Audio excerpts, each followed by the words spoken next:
കാഴ്ചക്കാരെ കബളിപ്പിച്ച Halloween മൃതദേഹം.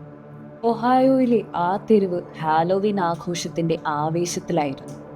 വീടുകൾക്ക് മുന്നിൽ തൂക്കിയ ഭീകരരൂപങ്ങളും ചോരയൊലിപ്പിക്കുന്ന പാവകളും ആ രാത്രിക്ക് ഭയാനകമായ ഭംഗി നൽകി. ആ കൂട്ടത്തിൽ ഒരു വീടിന്റെ വേലിയിൽ തൂങ്ങിക്കിടന്ന ആ രൂപം കണ്ടപ്പോൾ അയൽവാസികൾ ഒന്ന് അതിശയിച്ചു.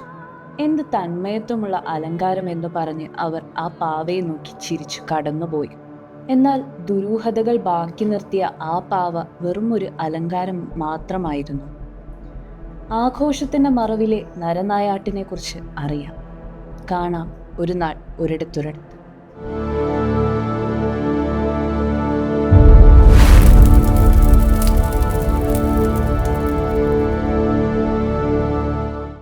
ദിവസങ്ങൾ കടന്നുപോയി. വെയിലും മഞ്ഞുമേറ്റ് ആ രൂപത്തിന്റെ നിറം മാറാൻ തുടങ്ങിയപ്പോഴും ആഘോഷത്തിന് മാറ്റുകൂട്ടാൻ ആരെങ്കിലും ചെയ്ത ഹൊറർ എഫക്റ്റ് ആണെന്നേ നാട്ടുകാർ കരുതിയുള്ളൂ. കുട്ടികൾ പോലും ഭയമില്ലാതെ ആ രൂപത്തിന് താഴെ കളിച്ചു ചിരിച്ചു നടന്നു. എന്നാൽ ഒരാഴ്ചയ്ക്ക് ശേഷം ആ കാഴ്ചയുടെ അടുത്തുപോയ ഒരാൾ ഭയത്താൽ നിലവിളിച്ചു പോയി.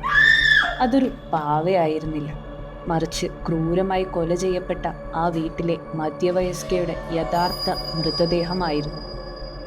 2010 ആ ഹാലോവീൻ രാത്രിയിൽ ആ വീട്ടിലെ മകനായ വില്യം ലിസ്കെ തൻ്റെ അച്ഛനെയും രണ്ടാനമ്മയെയും സഹോദരനെയും ക്രൂരമായി കൊലപ്പെടുത്തിയിരുന്നു.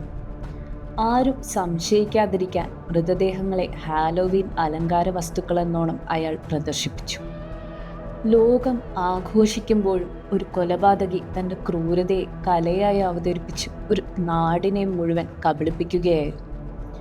പോലീസ് എത്തി ആ ശരീരം അവിടെ നിന്ന് മാറ്റുമ്പോഴാണ് അതുവരെ തങ്ങൾ കണ്ടുകൊണ്ടിരുന്നത് ഒരു പാവയല്ല, മറിച്ച് ചേതനയറ്റ ഒരു മനുഷ്യ ശരീരമായിരുന്നു എന്ന നടുക്കുന്ന സത്യം നാട്ടുകാർ തിരിച്ചറിഞ്ഞു.